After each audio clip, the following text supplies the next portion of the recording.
Department of State and founder of Polaris National Security, Morgan Ortagus.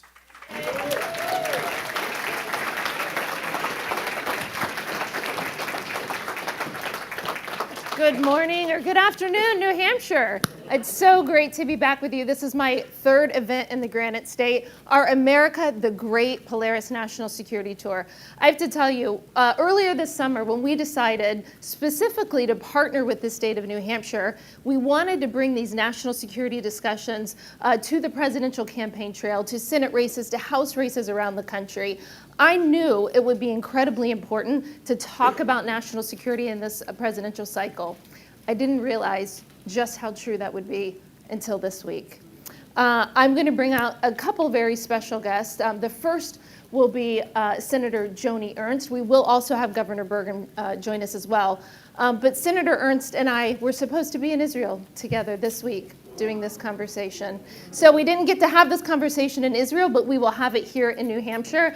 I got to tell you that Senator Joni Ernst is a friend, a mentor, and a legend. She's a veteran of the Army. She served in Iraq.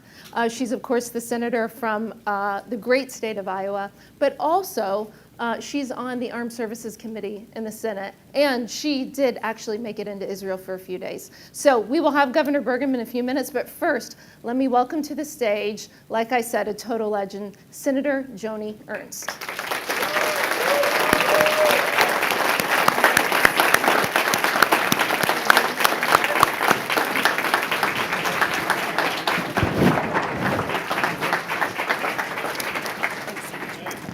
Thank you, Morgan, very much, and thanks, New Hampshire. I'm looking forward to the discussion today. Thanks, Morgan. So I think there's, normally when you and I get together for these national security discussions, we're talking about China, which we will get into today, and of course we're going to give all of you in the audience a chance to ask any of us on the stage a question, as we always do in New Hampshire. I respect the right of Granite Staters to question all of us.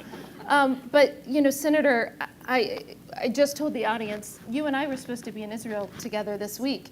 And in fact, I was going to moderate a panel with you. And what's even more sad, of course, all the events that happened this week, we were bringing together Arab delegations into Israel. We were having Arab delegations from almost every Arab country in the Middle East. And that's exactly why the terrorists did what they did, to stop what we were doing. So you actually made it into Israel this week for a few days, and I think this is one of your first interviews since that happened. Can you tell our audience what it was like and what happened in Israel? Yes, thank you, Morgan. And as you stated, we were headed into Israel, a larger conference that brought together many of the Arab nations, many other countries around the region into Israel to have very important conversations on stability and prosperity. The delegation I was leading from the United States Congress, it was bicameral and bipartisan.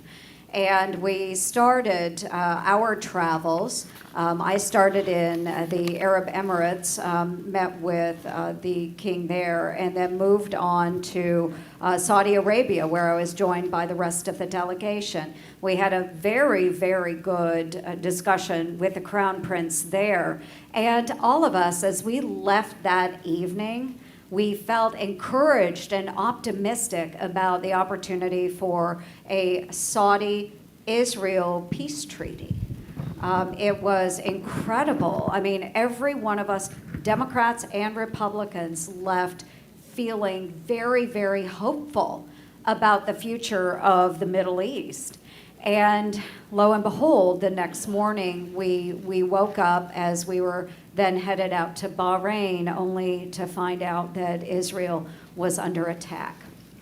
That complicated issues.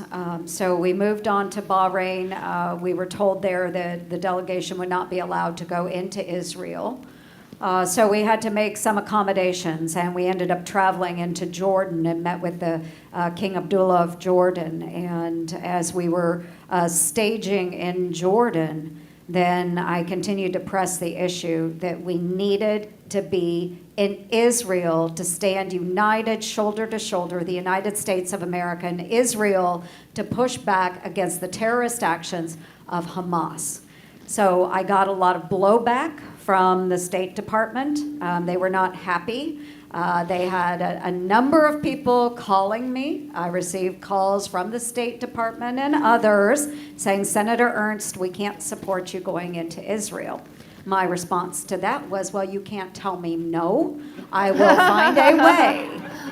And a legend. I told you, a legend. And the incredible part of this, though, Morgan, was that everyone on the delegation trip, Democrats included, they all wanted to go into Israel.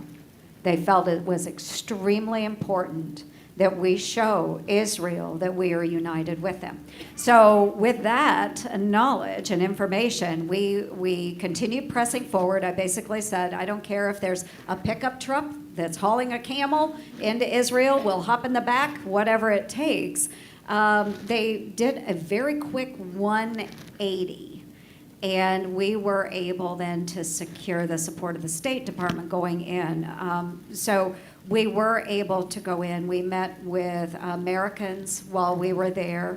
We met with Israelis who had had family members affected, family members that had been murdered in the Hamas attacks, families that one brother and sister, their elderly father had been hauled off from a kibbutz into the Gaza Strip, and they had no idea if he was still alive or not.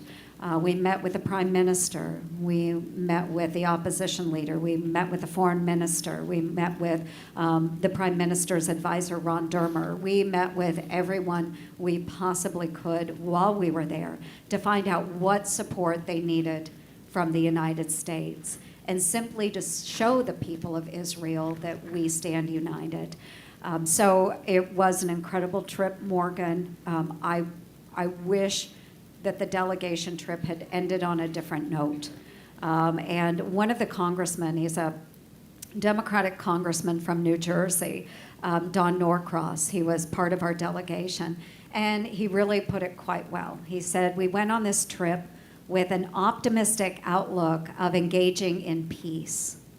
And by the end of the delegation trip, we were embroiled in war. And that is the reality on the ground today. Can you guys see on the side of the room? Are you good? I feel like I have my back to you. So we're going to try to talk to all sides.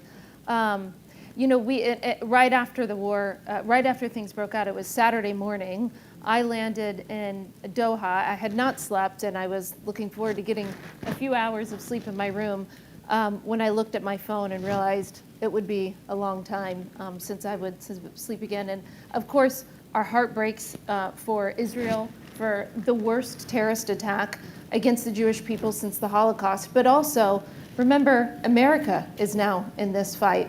We have had at least 27, unless it changed in the last hour. The last number I saw was 27 of our fellow Americans. And I always remind people, Senator, whenever Hamas and Hezbollah and Iran chant death to Israel, they also chant death to America. Make no mistake, this was an attack not only on the state of Israel, but also on the United States of America.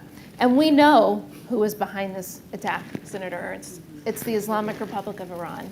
Would you like to expand on that? Yes, and thanks, Morgan, and you are absolutely correct. And folks, if you didn't know, Morgan also has served. She has served in the intelligence community for a long time, and I appreciate your expertise in this area as well. So I have really pushed very hard against Iran, really since President Biden went into office, because we have seen this administration engage in discussions on the Iran nuclear agreement, which many of us feel we should not be engaging in. We should not agree to anything that would allow Iran to continue to enrich uranium. So yes, if you look at Hamas, Hamas is one of the terrorist proxies that is sponsored by Iran. 93% of Hamas's funding comes from where? Iran. Comes from Iran. And even though we have sanctions on Iranian oil, the administration refuses to enforce these sanctions. Why? Because I think they want to get into this nuclear agreement, and they're appeasing Iran. Iran is now at a 5-year high on oil exports. A 5-year high, even though we have sanctions. Our administration refuses to interdict Iranian oil, even though lawfully we can do this through the Department of Justice. So the United Arab Emirates has really fallen out of grace with the United States in the last 2 years under the Biden administration. And many people wonder why they are more often turning to China than the United States. It is because of this administration. Now, UAE had oil tankers moving through the region, and guess what? The Iranians seized those oil tankers without any support coming from this administration. This administration did not decry it, did not do anything to assist the Emiratis, and it just has left a sour taste in the Emiratis' mouth. And you know what? They are an original sponsor of the Abraham Accords. That's right. That's right. UAE has been one of our strongest partners in bringing about peace and stability in the Middle East. And this administration has continually turned their backs on the Emiratis. Iran is a thorn in the side of every peaceful Arab nation in the Middle East. And they know that Iran fears peace. They want to engage with Israel. And yet here we have Iran creating this debacle in Israel to disturb this and to force people to take sides. We need greater leadership here in the United States in engaging these Arab nations with Israel to push back against Iran and their terrorist proxies, whether it's Hezbollah in Lebanon, whether it is Hamas in the Gaza Strip, or in the West Bank, and most certainly the Houthis as well, sponsored by Iran. You know, in our administration, many of you remember I served as the spokesperson at the State Department in the Trump administration, and we knew that Iran had a 40-year history of terrorism. They are the world's leading state sponsor of terrorism, as certified by multiple Republican and Democratic administrations.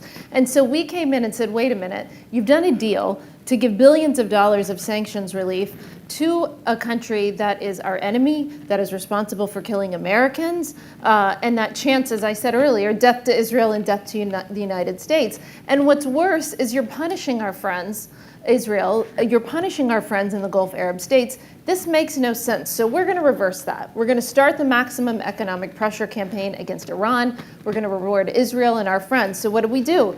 We put the U.S. Embassy in Jerusalem, where the law of the land says it's supposed to be. Secondly, among many other actions, but a really important one today, is that President Trump recognized Israel's sovereignty over the Golan Heights. Now, I know you've been to the Golan Heights. I stood on the Golan Heights a year ago in Israel and looked out, and you could see just how easy it would be to hit Israel, for Iran to hit Israel from the Golan Heights. And I got to tell you, if you would have told me a year ago how important that moment would be to stand there and see it, and to remember that just a few years before that, President Trump had recognized the sovereignty of Israel over the Golan Heights, how prescient. And so, of course, what's happened, this administration, as the senator pointed out, has spent the last 3 years chasing, cajoling, begging Iran to get back into the deal, not enforcing sanctions. In fact, next week on Wednesday, there's an arms embargo, an advanced arms embargo that expires at the UN on Iran. It expires next Wednesday. This administration has done nothing to reauthorize this or try to keep it on the books. And next Wednesday, ballistic missiles and the suicide drones that you see Russia using to kill innocent Ukrainians that they're getting from Iran, next Wednesday, the UN sanctions are relieved, and Iran can legally sell and give their friends ballistic missiles and suicide drones. And this administration has not lifted a finger to do anything about that at the UN. And I think, on that note, ladies and gentlemen, we have Governor Doug Burgum joining us.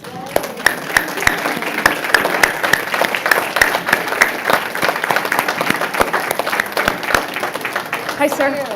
How are you?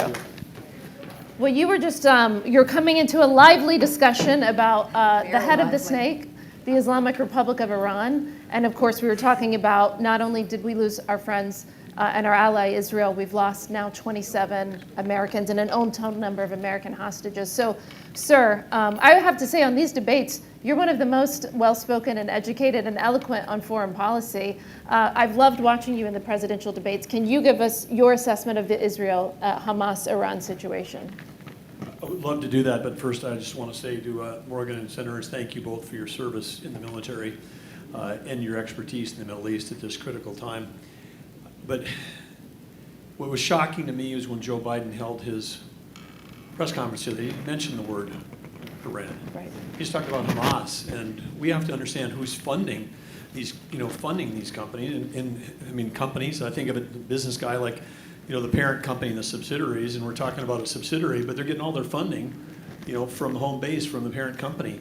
And if we go back to this completely failed idea that somehow appeasement leads to a safer and more prosperous world, because we've really now, when I think about it, there have been sort of 3 invasions that have happened under Biden: Afghanistan, Yeah.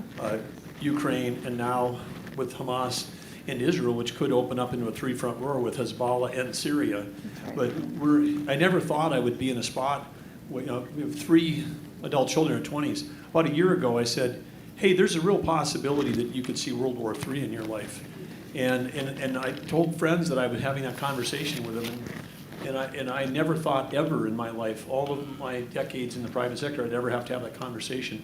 But we have a president whose policies are empowering dictators, destabilizing the world, enticing people to move into vacuums where we go, and it's the opposite of strength through peace. It's wars through weakness. That's the Biden administration policy right now. And so, sir, you're obviously running for the highest office in the land.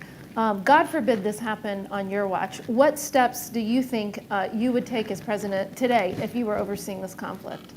Well, I'd like to say if I was president today, this wouldn't be happening because we would have actually had deterrence in place. Amen. I mean, Putin doesn't invade Ukraine unless we have all of Western Europe completely dependent on Russian energy. Right. We don't give up the most strategic air base, perhaps in our entire global network. I mean, Bagram in Afghanistan, by just recklessly pulling out.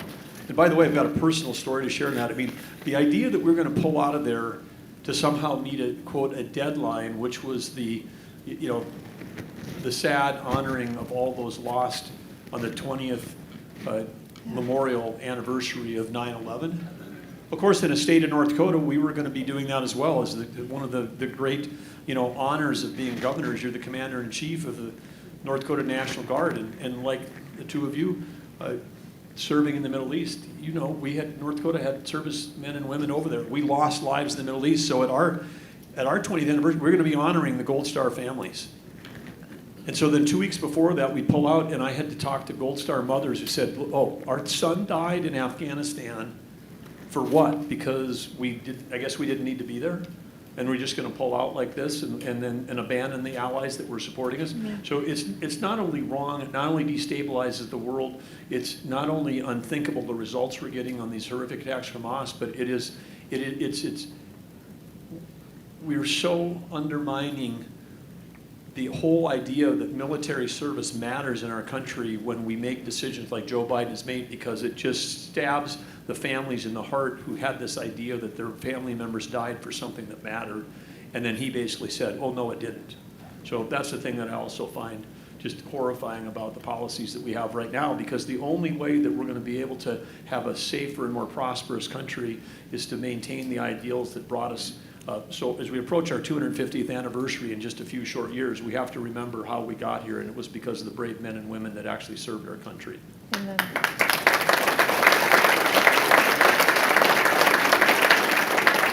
Senator Ernst and Governor Burgum, but I'll start with Senator Ernst. Let's stay on the military, because we obviously know we have to answer. We can't let 27 plus dead Americans go unanswered.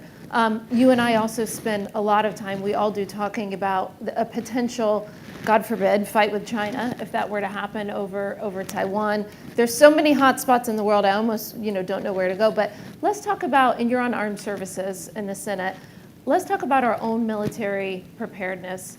I am concerned we're at the lowest levels from a recruitment perspective, I believe, since the post-Vietnam era. And we are seeing our munitions depleted. We are seeing the inability to build aircraft carriers and submarines at a pace that could remotely compete with China. Can you give us your assessment, first Senator and then Governor, on the state of our military preparedness and what needs to be done and our readiness? Yes, Morgan, and it is all over in the news that the United States military, when it comes to personnel, is experiencing a very, very difficult recruiting challenge. We also have a retention challenge, and there are a number of reasons for that. One, and you hear a lot about this as well, but it is the wokeism that might be in the military. So that is very pervasive, but it is also then the way we treat our military personnel and how we reward them. I had a young Marine the brother of a young Marine in Iowa that was at one of my town halls, and he said, okay, my brother is enlisted in the Marine Corps, and he is off serving in really horrible conditions, yet his classmates who chose to work at a convenience store here at home actually make more money than he does. So how are we rewarding the junior enlisted, those that choose to serve our nation? How are we rewarding them when private industry is paying much, much more for a lot less? So that is one challenge that we're facing as well. If you look at military readiness as far as equipment, you spoke to the defense industrial base. We are lagging behind, and we have for years and years. This is not a recent issue, but keeping up with the type of military equipment that's necessary to protect our men and women. And sitting in Congress, if I have to make that decision to engage our military men and women forward, I want to know that I have provided absolutely everything to make sure that if we send them forward into hostile regions, that they have the best chance possible to get home safely to their families.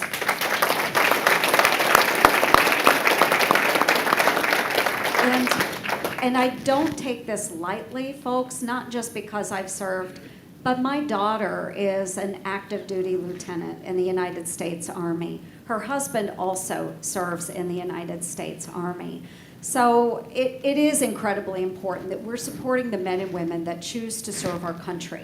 The final challenge that I want to address as well is the fact, because there is polling on this, that many younger Americans don't see the value in being patriotic any longer.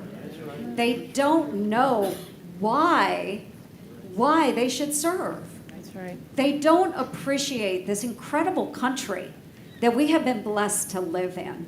And we have failed our young people if we are not out communicating the greatness of our nation and the fact that we have given every opportunity and liberty to these young men and women. They take it for granted. And we can't allow that to continue. We need to foster a sense of patriotism in our young people, but people of every age. And we have failed to do that. Governor? Well, first of all, I just would agree, like 1,000%, if that's a thing, with Senator Ernst on all the topics she shared. But I would just add a couple things. One is on the human capital side. One of the reasons where we typically get a lot of recruits is 18-year-olds. They choose military versus thing. In North Dakota, we found out, and it's the same across the nation, a lot of kids that are coming out of high school can't pass the military entrance exam. You'd think this would be the lowest bar, like, oh, college military. No, everybody can get into college today, right? And you can get a loan to pay for it. But you actually, in some places in our country, only 30-40% of the kids can actually pass the physical, the intellectual, and the emotional requirements to be able to be in it. And so in North Dakota, we came up with a program called Choice Ready. So every high school senior has got to be ready to not just go to college, but to be able to go to career and technical or military. They have to be able to do all of those three things or one of those three things, and really putting an emphasis on the Choice Ready and really making sure that they understand that, wow, if you choose that career, you don't have to worry about college debt, because we're going to pay for your college if you go down that one. You don't have to be part of this $1.6 trillion problem and be saddled with it. And that's one of the ways that we can drive more on the human capital. But the other thing I just say is, as someone who spent my career in business until I became governor, is we starting in the 1990s, I mean, Joni said this, it's not a new thing. There was a consolidation where we said, oh, we're going to only do military procurement from large companies and a few of these big, military suppliers. And then we layered up the procurement process. It becomes so complex that only a large company with a bunch of lawyers and great lobbyists actually can work their way through. And then it takes years to get anything approved. And so then we end up in situations like we are now, where if we want to keep the Chinese Communist Party from taking Taiwan, now they got the world's largest Navy, then you would actually have deterrence. We failed to have deterrence in Ukraine, for sure, because we could have done things ahead of that to prevent that. But a deterrent, saying that we're going to have Harpoon missiles, an anti-ship missile, and then it takes us 2.5 years to get through some kind of approval process, and then it gets approved, but now we got to build it, and they're going to be ready by 2029. And you said we're going to send them to Taiwan in 2029. Why don't we just send a letter on White House stationery that says, if you're going to invade, please invade by 2028, because go before the missiles get there. So our procurement process actually hurts us. I mean, a deterrent would be announcing, yesterday we sent 400 Harpoon missiles to Taiwan. And that's when people find out about it. That's a deterrent. The way we have right now is an invitation, and just the way we invited people into Ukraine. And so about 40% of the U.S.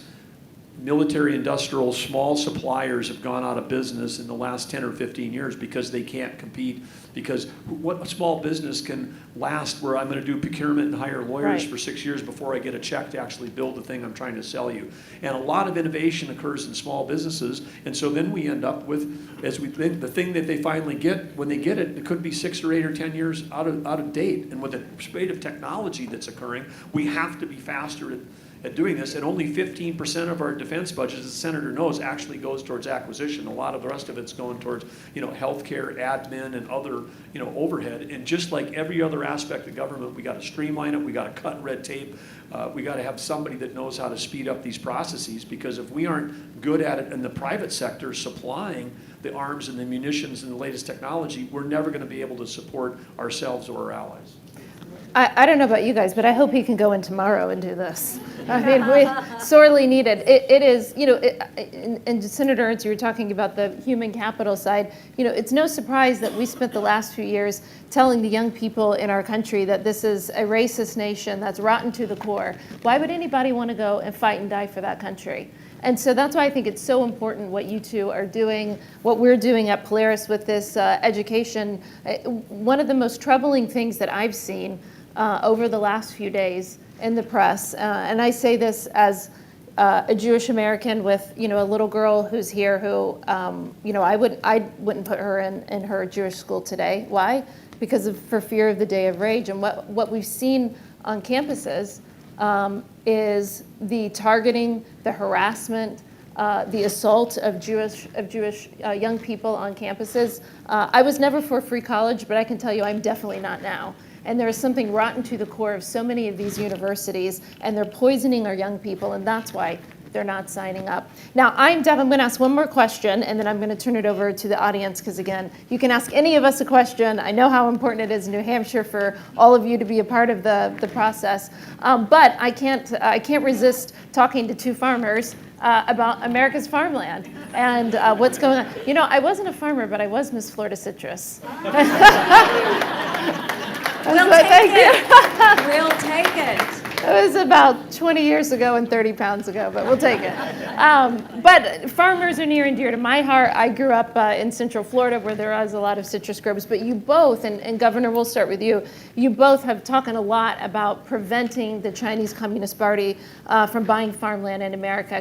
Can you both just expand on that issue, Governor? Well, absolutely. In North Dakota, we've got some of the toughest anti-corporate farming laws in the country, and they've existed for over 100 years. If the three of us wanted to start a company and farm in North Dakota, we couldn't, because as far as I know, we're not all related, to each other. Because if you're related, second cousins or closer, then you can farm together. But if you're not, you can't. And then we strengthened those this last year to make it clear that applied to foreign countries, foreign corporations, foreign political parties, whatever. So you just can't do it there. And I think that's the right policy, because it's food security is national security, and we have to protect that.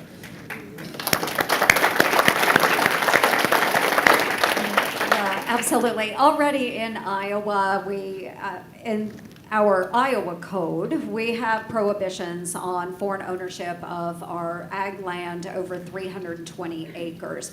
So we already have that codified in Iowa, but I have an effort right now through the Farm Bill, which I hope we get over the finish line at some point, an effort that would put a seat at the table for representatives from the USDA and the FDA when it comes to CFIUS.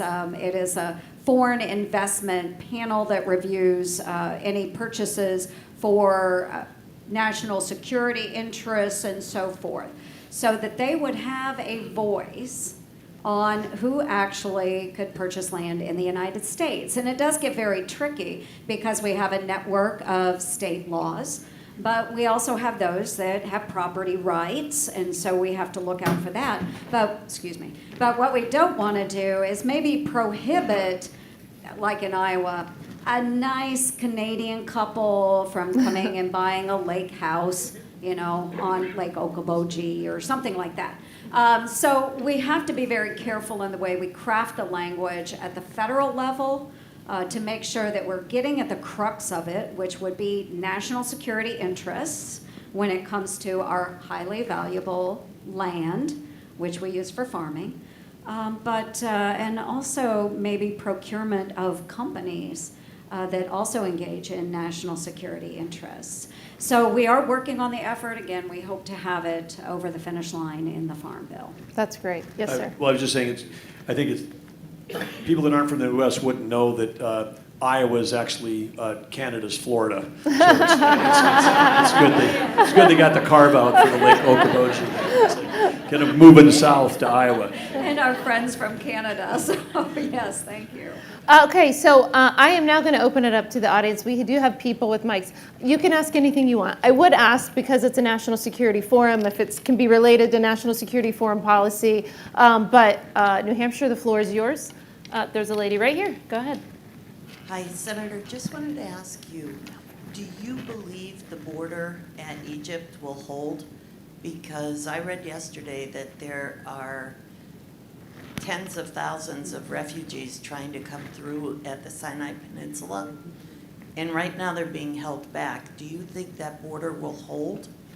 This is where we need to have further engagement from this administration, working with the Egyptians to offer an area for those refugees, those that are seeking asylum, because Israel has put out the warning to those residents of the Gaza Strip that they need to evacuate. Yeah. But if Egypt is not willing to open up the border and allow asylum seekers into the country, then we have a problem. So we need further negotiation and engagement from this administration, from other world leaders, working with the Egyptians to decrease the humanitarian costs that we know may follow if they can't get those people out. So we will watch the Israelis as they continue to prepare for perhaps a ground invasion of the Gaza Strip. This could be costly if those Palestinians who are not engaged in this war can't get out. So we pray for a quick conclusion here. But we want to go after terrorists. We want to see those terrorists destroyed. Israel will do this. But there's got to be an outlet for the innocent Palestinians to get out. So I'm going to try to get both sides of the room. So there's a woman right here. So I'll try to go back and forth, guys, and get to everybody. Yes. means do we have of preventing someone like Bill Gates buying all the farmland? Governor, do you know? I'm a numbers guy, and I looked this up because Bill Gates, Ted Turner, there's a lot of Americans that invest in farmland as an asset individual. They're private U.S. citizens that haven't broken any laws, so there's no law that would prevent them, any of you, or anybody else successful, whatever, buying land in farmland or Iowa, because American citizens can own property in our nation. And the thing that is amazing, and this is the least concentrated industry that we have in the entire thing. I mean, most industries, 2 or 3 companies control, might control 70, 80%. He's among the largest farmland owners in the nation, and he owns something like 1/4,000th of 1%. I mean, it's just like literally nothing. So I don't even know how this thing became a headline. It's not like, but like he even owns single-digit percentages of U.S. farmland, nor Ted Turner nor anybody else. I mean, we have so much farmland, and it's so widely. This is the one industry where family farms and small holdings continue to dominate. There is really no concentration. So to me, this is a complete non-issue, because it's, again, I worry about industries like meatpacking and others where we've got concentration, then you have foreign ownership. That's an issue. But the actual farming itself, it's like doesn't exist. Okay, this side, let's see. Okay, right here. Caitlin, will come around. Thank you. Yep, that's on. Thank you.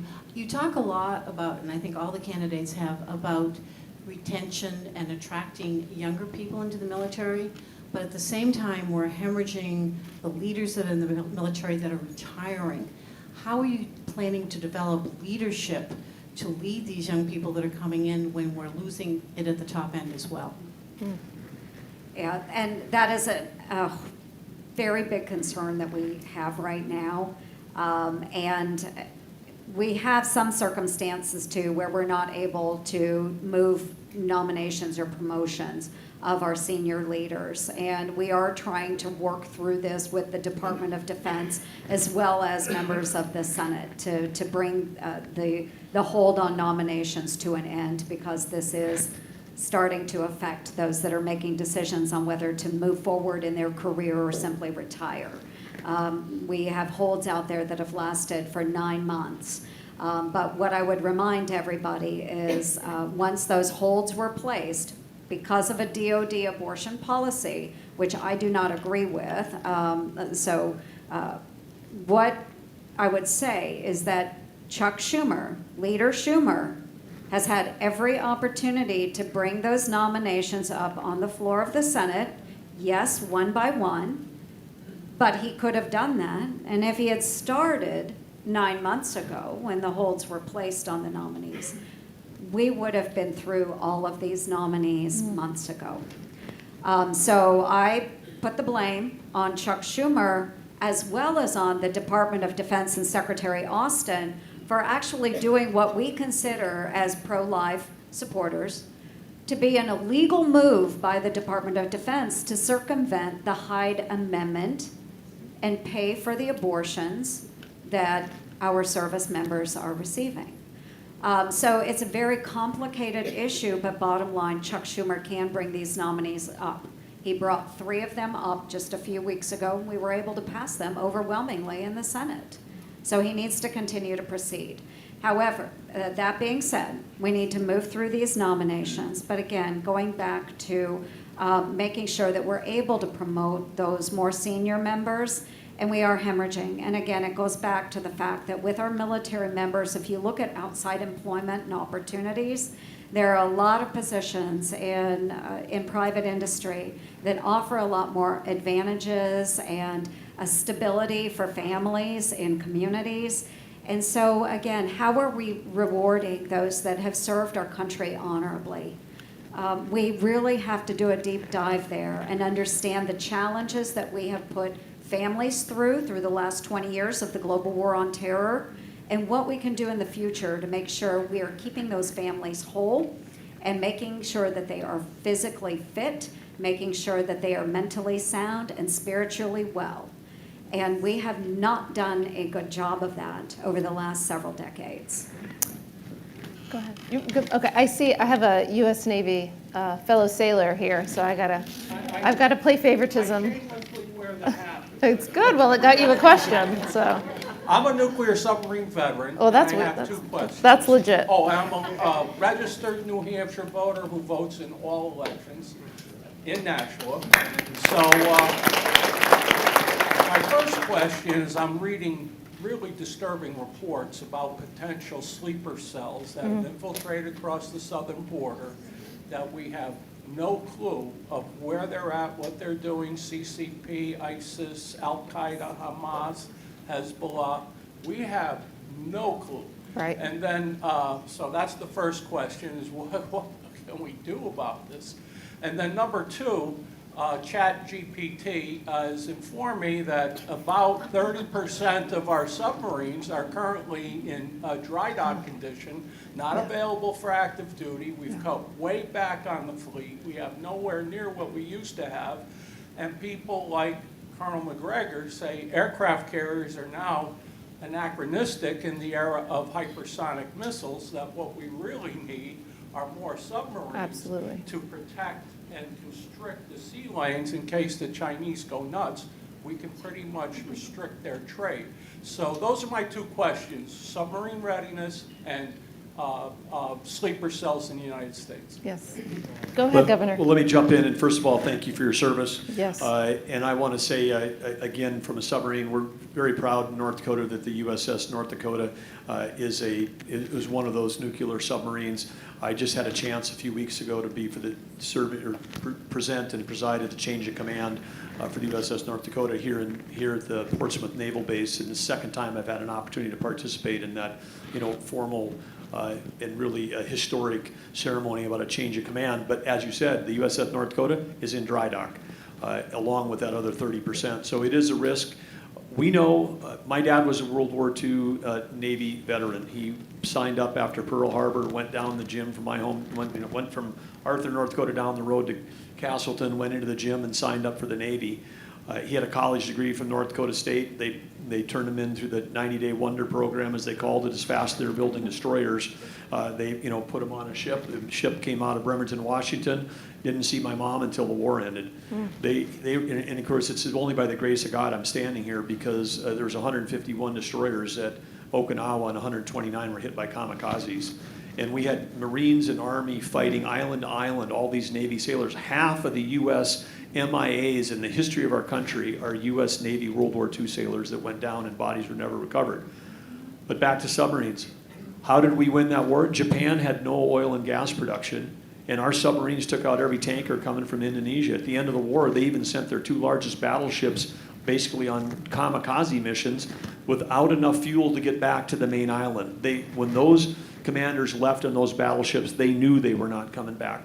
Controlling the sea lanes and controlling where energy flows in this country is critical, and we have to have it, particularly when you can have hypersonic guided missiles take out ships so easily. We've got to strengthen where we are on submarines. And then on the southern border, I've been down there more than Joe Biden. I mean, talk about an epic fail.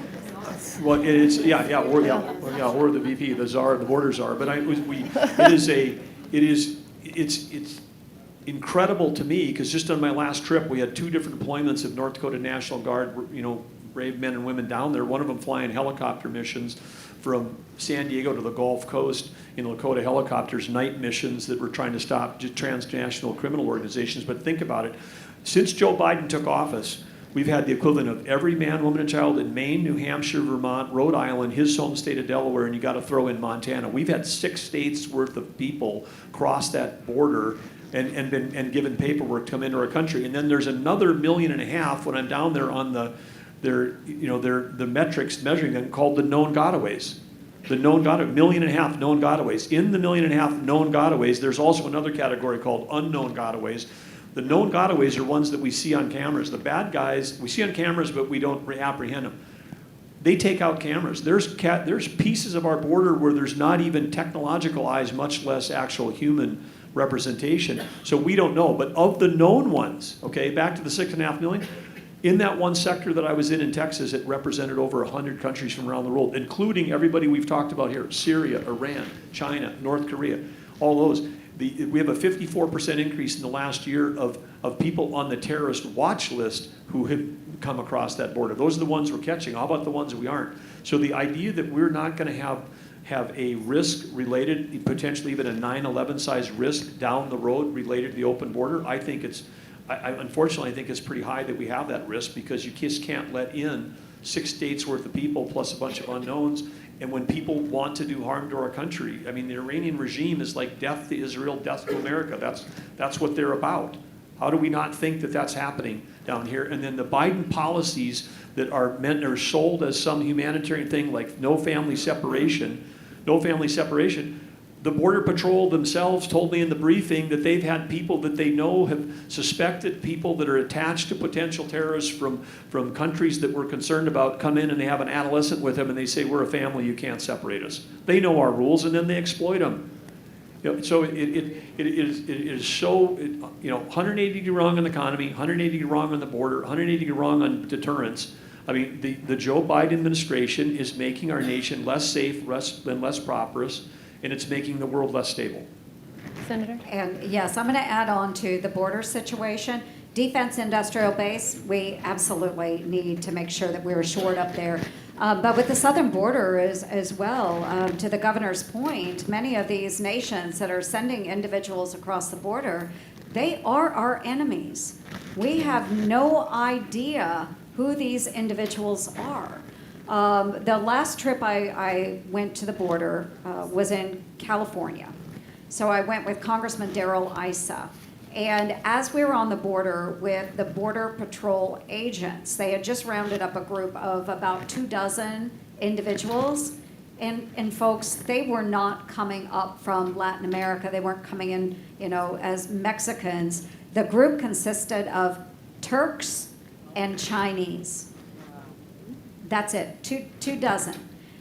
Each one of the cartels manages various areas of the border, and countries work with these different cartels. So you will see areas where more Chinese come across the border. You will see areas where those that are coming out of Poland or Ukraine or Russia are coming through the border. So we have got a real problem on our hands, folks, and if we can't identify who these people are, we are in trouble, just as the governor said. We are in real trouble, folks. So I think you two are telling us to close the border and build the wall, right? Yes. It's nothing hard. I just have to say, we should all shake the hand of our submariner. I love my Navy SEAL friends. I've supported them a long time, but the real strategic deterrent lies in our men and women on submarines, nuclear submarines around this country. I'm going to try. We are running out of time. I promise. I know you want one, but I promised I'd go to each side of the room. There's a man right here with your hand up. And then we'll try to get you next. Thank you. Also, Navy nuclear submarine. I like forcing the Navy people to ask the Army people, the Army vets, the questions. I'm just so sorry you couldn't get into the Army. I didn't want to. Simple question. Who blew up Nord Stream pipeline and why did we do it? But one thing I will say on the Nord Stream 2 pipeline, in the Trump administration, we sanctioned it as much as you can sanction. We did everything to stop it. And if you look at all the things that led up to Putin invading Ukraine, one of the things was, what did the Biden administration do? The minute they come in, relieve our sanctions off of Nord Stream 2 pipeline. So this fallacy that somehow in the Trump administration under Mike Pompeo that we were weak on Russia and that Biden is strong on Russia, give me a break. I'm sorry. Okay, this gentleman right here. Do you guys want to answer that? No, that's perfect. Okay. Yeah. Sorry. Former military Army guy right here. Well, yeah. Okay, thank you. Just a quick question. I don't know if you'd call this a holy war or not, but why do you think the Jewish people are hated so much? I honestly couldn't tell you why they're hated so much. And I think that if you look at a number of these terrorist organizations, they do chant death to Israel. They want to see the Jewish people wiped off of the face of the planet. And I know that this is very personal to Morgan. I have many friends in the Jewish community. This is very, very personal to them. But I can say whether we are Jews, whether we are Christians, and even those that are Muslims that believe in peace throughout the world, we need to stand up against this terrorist rhetoric. We need to push back strongly against this. And this is where I see a lack of leadership coming from the White House today. While they're decrying it today, how long will it last? Right. Because I tell you, this administration, every episode that we have seen, and Governor Burgum just outlined a number, whether it was Afghanistan, whether it was Russia going into Ukraine, this administration seems to fold like a cheap card table. Every time the pressure is put on from the far left or these extremist groups. We've got to stand strong against these authoritarian regimes. Hatred is not okay. Annihilating an entire people is not okay. Well, I may be Jewish, but amen and hallelujah to Sister Joni. I just want to add on to that because I agree with Senator Ernst. This isn't about a territorial dispute. I mean, the goal of the terrorist organizations is the elimination of the state of Israel. Yes. They're not looking for a two-state solution. They want a one-state solution that includes no Israel, which means, and literally we're back to, thinking about the horrors of the Holocaust and World War II is what's going on. But I've had people may haven't noticed, but when I've been running for president, I've not criticized a single other candidate, and I haven't criticized the former president. But I broke with that last night because we've got some candidates that I'm running against that have failed they're trying to draw some kind of moral equivalency between Hamas and Israel, and I just I can't stand for that. And Mr. Ramaswamy was on a large national televised debate and suggested that the reason why the people that were wanting to have a strong response in defending Israel, they weren't doing it out of moral outrage about the fact that women and children and babies had been shot and killed in their own homes. I mean, this is an act, Burned alive, beheaded. a complete act of unthinkable terrorism. A week ago, could any of us thought that we were going to be listening to or seeing these images? No. But then to try some kind of moral equivalency, and then on top of that say, oh, the people in America that were responding to defend Israel were doing it because of that they're essentially bought and paid for by their fundraising models or big media. And I just had to say something because I think it's abhorrent. We have to understand the difference between right and wrong. We have to understand who our allies are. Israel is our strongest ally. We need to stand beside them at the time that we're doing right now, because when I walked in, Morgan was saying, when we lose Americans and Americans are kidnapped, this is not Hamas's war in Israel. This is Iran's paid-for war. It's a proxy war against America as well. And if you're running for the President of the United States of America, you better understand whose side you're on. Woo. Thank you. Thank you. Thank you, Governor. Incredibly important that we see leadership at times like this. Okay, we don't live here in the United States in an isolated bubble. We don't. We're connected to the world through trade, through medicine, through you name it. We are all connected. We had 27 Americans. That's just the count this morning. Yeah. 27 Americans that were killed by Hamas. We have 14 that are unaccounted for thus far. I spoke with the parents of one of the young men that was taken by Hamas this morning on a Zoom call. He was severely injured. He's a young man that came from Chicago, moved to Israel. They have no idea where he is. No idea. He had the lower half of his arm blown off from a grenade from Hamas. They don't know if he's alive, if he's coming home, where he's being held. Can you imagine, all of you that are parents, having a child that was hauled away by Hamas, not knowing how this is going to turn out, and having people running for high elected office here in the United States, shifting the blame away and saying it's all about fundraising. It's abhorrent. We need to stand with our friends Israel And we need to make sure that we are protecting American citizens as well. I am adamant about it, folks. And Senator, you bring up the kidnappings, but why are we here? We're here because just a few weeks ago, Joe Biden paid $6 billion in a trade. I mean, if any of you were leading the negotiation and you're saying you're going to have 5 of our team for 5 of your team, kind of work it out 5 for 5. Oh, but by the way, we've got to throw in $6 billion on top of it on a 5 for 5 trade. Who negotiates like that? Much less the President of the United States. And then when you do it, in the minute it happened, and I was with our team, and I said to our team, I said, really, that just happened? Because we've just put a price on every American at over $1 billion, and every American student, every American tourist, every American business person.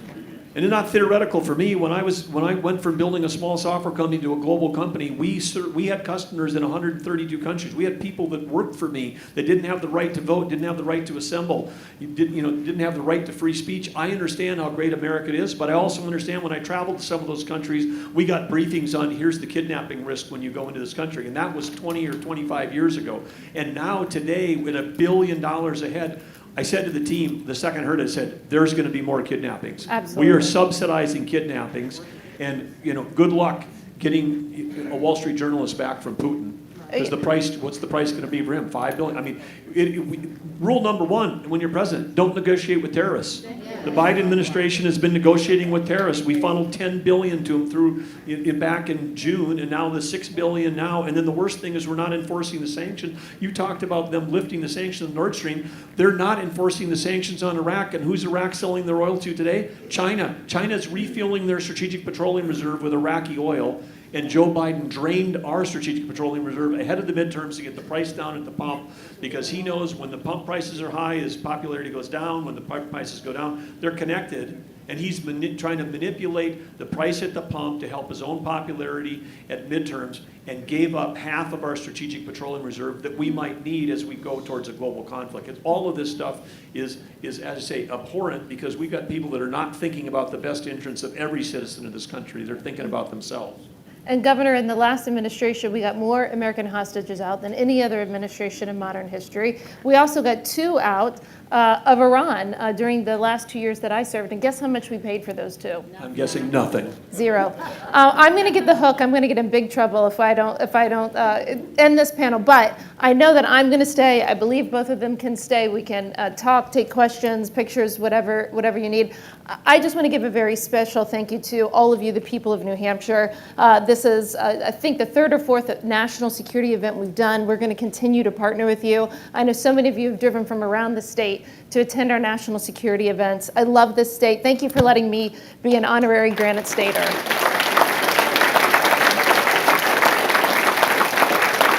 And thank you so much to just my favorite person in politics, Senator Joni Ernst, and of course, Governor Doug Burgum. Thank you.